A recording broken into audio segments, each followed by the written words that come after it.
Back. Radio city joke સ્ટુડિયોમાં આપનું સ્વાગત છે. જો સાંભળ, આપણે પેલું હમણાં ડબલ સ્ટાન્ડર્ડ વિશે વાત કરતા હતા. જો પેપરમાં ન્યૂઝ વાંચ, ગયા અઠવાડિયે 50 લોકો દારૂ નહીં પીવાની બાધા લઈને જતા હતા અને પકડાયા તે બધા પીધેલી હાલતમાં પકડાયા. બોલ, શું વાત કરો છો?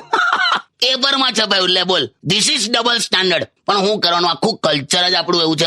કેમ એવું કહો છો? આપણે છે ને એડોપ્ટ કરી લઈએ છીએ, પછી એને ક્યાં વાપરવાનું એ નહીં હિંમત પડતી. તું જોજે આ વેસ્ટર્ન કલ્ચર, તું જો બધા એકદમ સ્ટાઇલિશ બધા ફરતા હોય, પેલા ફાટલા જીન્સ પહેરે ને કઈક ટાઈપના પેલા ગોગલ્સ ને હેટ ને બધું કરે, વેસ્ટર્ન સ્ટાઇલ. હા, પણ તું એને કેરીનો ગોટલો ચૂસતા જુએ ને તે કોક પેલા જંગલના આદિવાસી જેવો જ લાગતો હોય.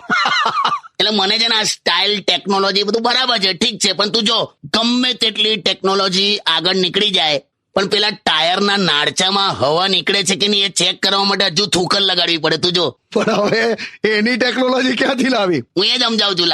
We don't know how to use it યાર. કેમ? હાચુલા, તું જોજો પેટ્રોલ પંપ પર શું લખેલું હોય, અહીંયા મોબાઈલ નો ઉપયોગ કરવો નહીં. પછી બાજુમાં લખ્યું હોય પેટીએમ કરો. તો સાલા આપણે કરવાનું શું? એટલે ટૂંકમાં આપણો માણસ આપણો જ રહેવાનો છે. કોઈ પણ કલર નો સાબુ તું લઈ આય, છેલ્લે એના ફીણનો કલર ધોળો જ હોય. હાલ હવે સમજી. Stay tuned with Kishore Kaka only on Radio City 91.1.